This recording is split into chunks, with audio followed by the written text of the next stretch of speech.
Olá, aqui é o professor Garcia e hoje nós vamos trabalhar a filosofia moderna, a filosofia da Idade Moderna. E eu quero, antes de começar essa aula, dizer que se você chegar ao final dessa aula e não compreender todo o conteúdo, não se preocupe, porque essa é uma aula introdutória num conjunto de 4 aulas, onde vamos trabalhar todo o período da Idade Moderna. Essa aula vai ser focada em Maquiavel e Bacon, contudo, as outras aulas serão focadas em outros filósofos. Entretanto, conceitos dessa aula serão desdobrados no período das próximas aulas através dos outros autores também. Então não se preocupe se você chegar ao final dessa aula e não compreender tudo que foi dito, tudo que foi trabalhado de conceito nesta aula. É uma aula introdutória e por isso também será um pouco mais curta do que as outras. Certo? Vamos então para a nossa aula. Bem, quando falamos de Idade Moderna, nós falamos de uma fase que é marcada por grandes transformações. Contudo, essas grandes transformações elas fazem parte de um movimento. E isso é o que vai marcar a passagem da Idade Moderna e da filosofia moderna com a filosofia medieval, a filosofia medieva e a Idade Medieval. Há uma ruptura, né? A Idade Moderna ela veio rompendo com os conhecimentos e com os preceitos e com os dogmas estabelecidos pela filosofia medieva, certo? As transformações da sociedade medieval para uma sociedade moderna são marcas que existem até hoje, né? São pequenos pontos de mudança que estão até hoje evidentes na nossa estrutura social. Né? Uma delas é a passagem do feudalismo para o capitalismo. É, Antes da Idade Moderna, da Era Moderna, dentro da filosofia medieval e da Idade Medieva, né, existia um tipo específico de, de. Não seria de fato um comércio, mas era um modelo de vida que tinha-se, né? Onde você tinha o feudalismo e dentro do feudalismo existia o estágio, né, do processo conhecido como escambo. O que foi o escambo, né? Dentro do feudalismo existia lá o dono do feudo, né, o senhor da terra, os seus servos, enfim, as pessoas que conseguiram um pedacinho da terra pequeno para morar, trabalhar lá e cuidavam da terra para este senhor, né, para este senhor, que mais tarde viria a ser um rei quando a cidade fosse cercada, fosse morada, viria ali um pequeno reinado. E dentro desse reinado não existiam ainda moedas, não existiam ouro, não existia um valor. O conceito de dinheiro, o conceito de capital, não existia ainda nesse momento. O que existia nesse momento? Trocas. Ah, eu tenho uma galinha que bota muitos ovos, muito saudável, uma galinha grande e gorda, e eu troco, por exemplo, por essa sua vaca que dá leite, que pasta, que limpa o pasto para mim, e assim eram feitas as transições de coisas materiais nessa época, certo? O feudalismo ele se sustentava através de um modo de vivência é, é, potencializado pelo escambo, centralizado, característico pelo escambo. Né? O escambo é essa troca de coisas por favores, por outras coisas, enfim. Esse modelo de, de comércio, não seria bem comércio, mas esse modelo de vida. O que aconteceu da Idade Medieval para a Idade Moderna?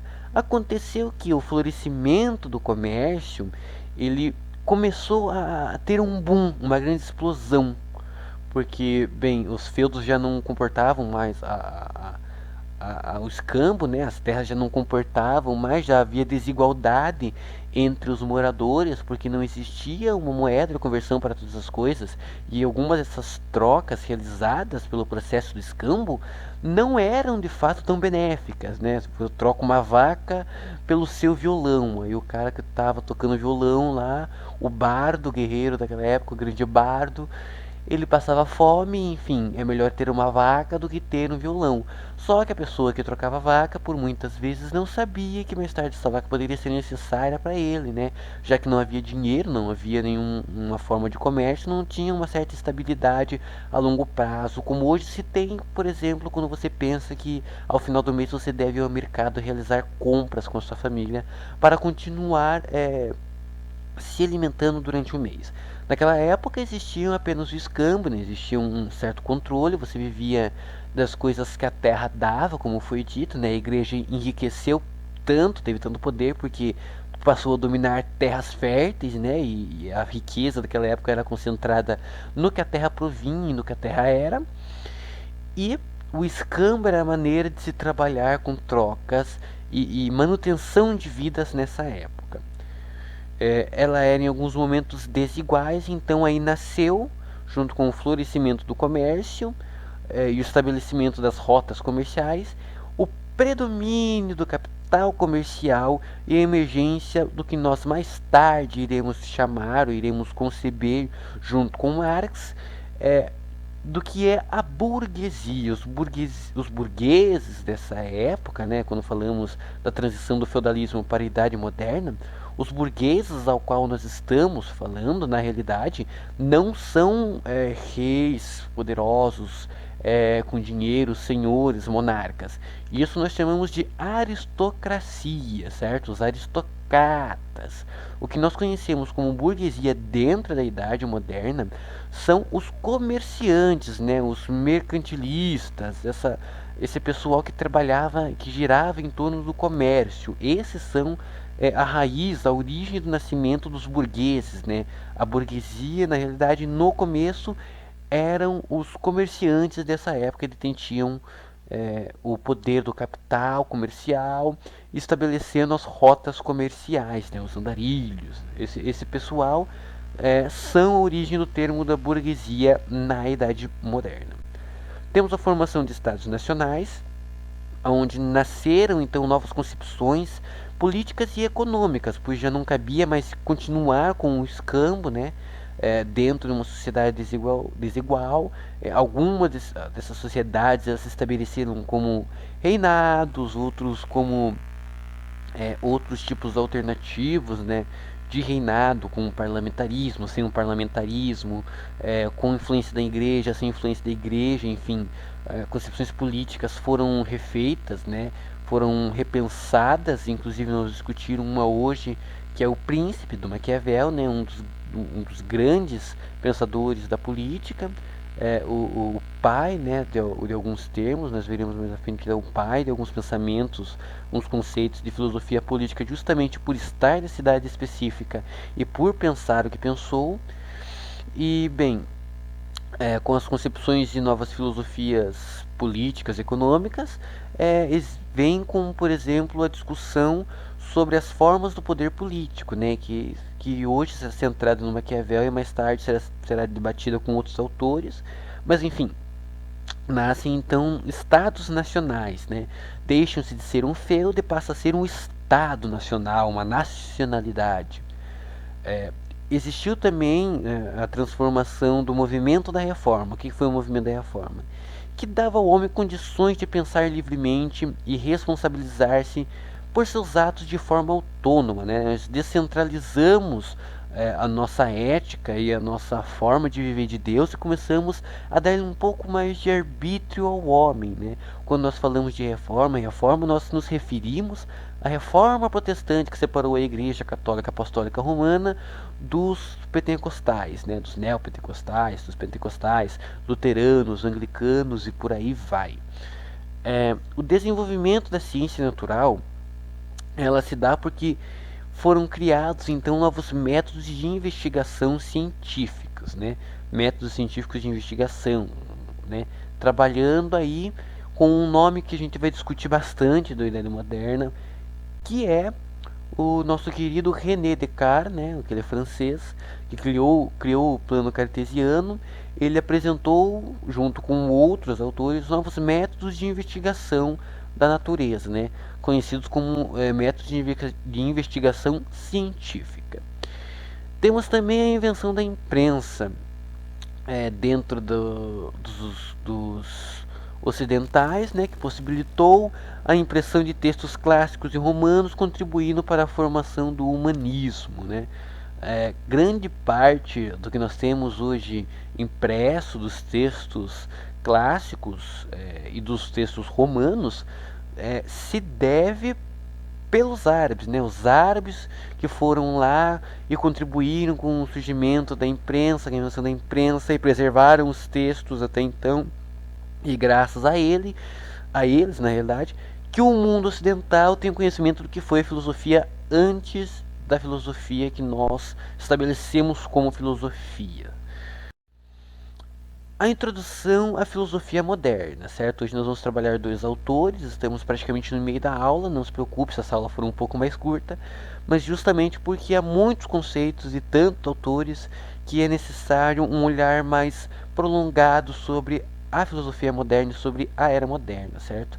Dentro de um contexto histórico-filosófico, a idade moderna e a filosofia moderna, elas têm um grande boom, uma grande influência dessas novas tecnologias desenvolvidas, como por exemplo a imprensa, né, tudo parou de ser tradição oral e passou a ser uma tradição escrita, né, registrada pelo homem, enfim. São tantos conceitos que numa aula não caberia apenas trabalhar a todos. Bem, para começar a falar sobre a filosofia na Idade Moderna, nós vamos começar com política e segundo Maquiavel. Bem, Maquiavel é considerado o pai do pensamento político moderno. Nicolau Maquiavel, que viveu de 1469 até 1527. Por que Maquiavel é considerado o pai do pensamento político moderno, né? O fundador, o mais importante? Porque Maquiavel ele vai trabalhar uma filosofia política, né? Ele vai falar sobre uma filosofia política que foi desidealizada e tornou-se um tanto quanto prática, um tanto quanto pragmática, né? O ideal de política é diferente da realidade política para Maquiavel. Maquiavel nos diz que não são os princípios que julgam um Estado, os princípios que regem um Estado, que regem uma política, né, um poder dentro desse Estado.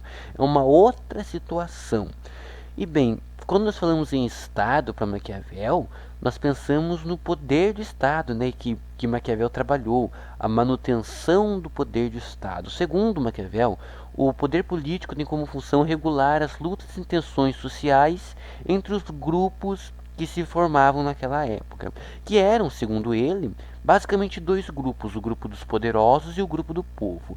E nisso aqui a gente consegue perceber três coisas.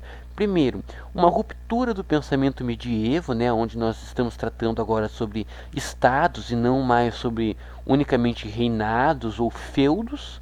Nasce então aqui a concepção de um estado nacional, de uma nacionalidade como nós temos hoje em dia, parecido na realidade com nós temos hoje em dia, porque nessa época ainda existiam principados, tanto que o livro conhecido de Maquiavel tem como nome O Príncipe, certo?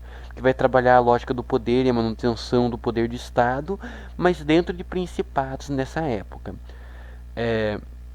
Nós percebemos então a ruptura com os pensamentos medievais, aonde os medievos diziam que o homem político era aquele homem que via as virtudes e conhecia as virtudes divinas, que falavam sobre Deus e mostravam como seria o homem escolhido por Deus para reger ou para governar aquela área, e passa a ser então algo mais intrínseco ao ser humano, né? Algo mais mesquinho, uma luta sobre um poder, o poder de manter a terra, o poder de manter a moeda daquela terra com mais valor, né? Onde nasceu o conhecimento do princípio do capital, da moeda, do dinheiro, onde nasceu, né, os princípios capitalistas. Nós vemos essa ruptura com a idade medieval e posteriormente nós vemos que isso que Maquiavel começou aqui, lá na frente vai desaguar no que Marx trabalha dentro da sua filosofia, da filosofia marxista. O que para Maquiavel é uma sementinha que contém o Estado como função reguladora, né? O poder do Estado como uma função reguladora entre as lutas e tensões dos grupos sociais, né? Que ele chama de poderosos e do povo. Lá na frente vai florescer com o que Marx diz de classe, né? Da luta de classes entre a burguesia e o proletariado, certo? Nós vemos um nascimento desse pensamento dentro da era moderna que deságua no pensamento contemporâneo, certo? O que então para Maquiavel era chamado de grupo dos poderosos, para Marx seria o grupo dos burgueses e o povo seria o proletariado. O que Maquiavel chama de poder político, que tem a função de regular as lutas e tensões dos grupos sociais, Marx vai chamar de luta de classes, basicamente. Maquiavel também trabalhou um outro conceito muito interessante, que é a lógica do poder. Segundo Maquiavel, a lógica do poder é, ela é o que rege o principado, né? Os motivos do príncipe em fazer algumas coisas. Na ação política, né, segundo o que Maquiavel nos fala, não são os princípios morais que contam. Olha aí novamente uma ruptura com o pensamento dos medievais. Enquanto os medievais pensavam que o poder estava na mão daquele que tinha os princípios éticos e morais, que conversavam com as virtudes da luz divina e do conhecimento divino. Para Maquiavel, na ação política, o que importa na realidade são os resultados. E por isso disse então que para Maquiavel os fins justificam os meios. Por que, que os fins justificam os meios? Porque para Maquiavel a política deixa de ser uma política idealizada, uma política moralizada e passa a ser uma política mais real, onde a manutenção do poder, né, do poder se dá unicamente pelo rei, né? Pelo rei, pelo príncipe. Não unicamente no fato de que só ele pode atuar, mas unicamente que só ele tem a capacidade de observar o meio em que ele está, ver as tensões e as lutas que acontecem, quem reivindica o que e quais reivindicações desses grupos que estão se degradando são pertinentes para que eu continue no poder. Então, isso denominou o que nós chamamos de características a uma pessoa, né, dentro das características de uma pessoa, o que nós chamamos de característica de maquiavélico, né? Disse daquele que é mau, que é frio, que é calculista, e justamente disse daquele aonde o final importa mais do que a trajetória que eu tive para obter tal resultado.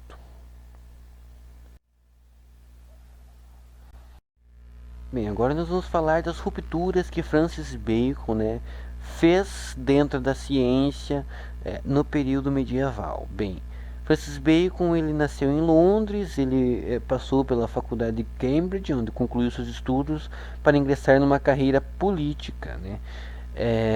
E por que eu estou dizendo isso? Porque vocês vão ver que na hora dos ídolos ele se empresta de algumas situações, de algumas condições da política para trabalhar as ciências, né? Isso é muito interessante porque ele se apropria de novos conceitos, né? Pois os conceitos, o pensamento político é algo natural do homem e por isso então cabe ao homem apropriar-se desses conceitos para trabalhar na sua vida. Da mesma maneira que ele faz com a natureza, né? Ele trata a natureza como uma coisa. Ele diz que a natureza está aí para nos servir, para servir ao homem. E aí ele trata a natureza como uma coisa, um objeto. Bem, ele defendia a valorização da pesquisa experimental, que é muito importante, e é considerado um dos fundadores do método indutivo de investigação científica. Ele defendia a valorização da pesquisa experimental, considerando que os homens erram na hora de conceber a realidade da natureza que os cerca. E por que eles erram? Porque ele descreve na sua obra o Novum Organum, mais uma vez se apropriando aí de coisas como o latim, né, para a escrita, algo que é uma herança da igreja. Ele se apropria disso para os seus conceitos, suas escritas naquela época, como era de costume na cultura. Enfim, na época o latim era a língua franca, digamos assim.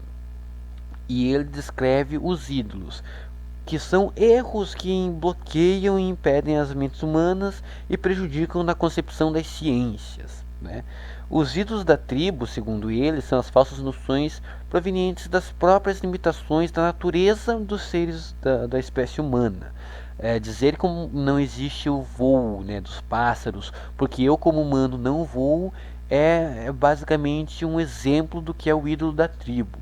O ídolo da caverna é uma alusão que ele faz ao pensamento do antigo Platão, já que os modernos vêm com essa proposta de retomar aquela maneira, os conceitos dos gregos e pensar mais no desenvolvimento do homem, né? Ele se toma então das falsas noções do ser humano como indivíduo, que é uma alusão ao que o Platão descreve lá na sua progressão do conhecimento lá.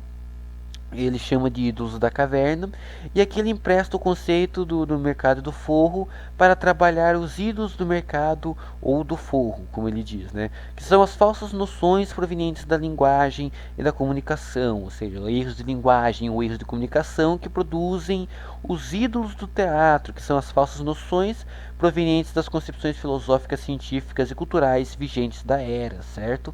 Ou seja, os erros cometidos, né, pelos ídolos do mercado do forro desabam em noções e em narrativas que são os ídolos do teatro.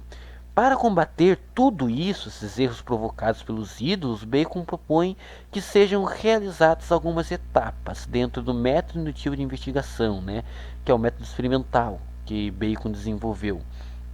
Na verdade, ele ajudou a desenvolver, não desenvolveu. O que ele desenvolveu foi um método indutivo de investigação, mas o método experimental já havia sido desenvolvido por outros pensadores e cientistas da época. Bem, o método indutivo de investigação consiste basicamente na observação da natureza para a coleta de dados empíricos, lembrem-se disso, a coleta de dados é necessariamente nesse momento empírica, e através dessa observação nós passamos à organização racional desses dados, né, colhidos empiricamente. Nós montamos uma tabelinha com os dados. Formulamos com essa organização racional explicações gerais, que são hipóteses, e aí testamos essas hipóteses, né, nas experimentações repetidas vezes, né, inúmeras vezes, sempre em novas circunstâncias para obter um avanço nesse conhecimento, nessa área da ciência em específico. Terminamos hoje a nossa aula por aqui, lembrando que haverão mais 3 aulas tratando com novos autores, novos conceitos da era moderna. Muito obrigado pela sua atenção até aqui e até a próxima aula, então, sobre o pensamento moderno.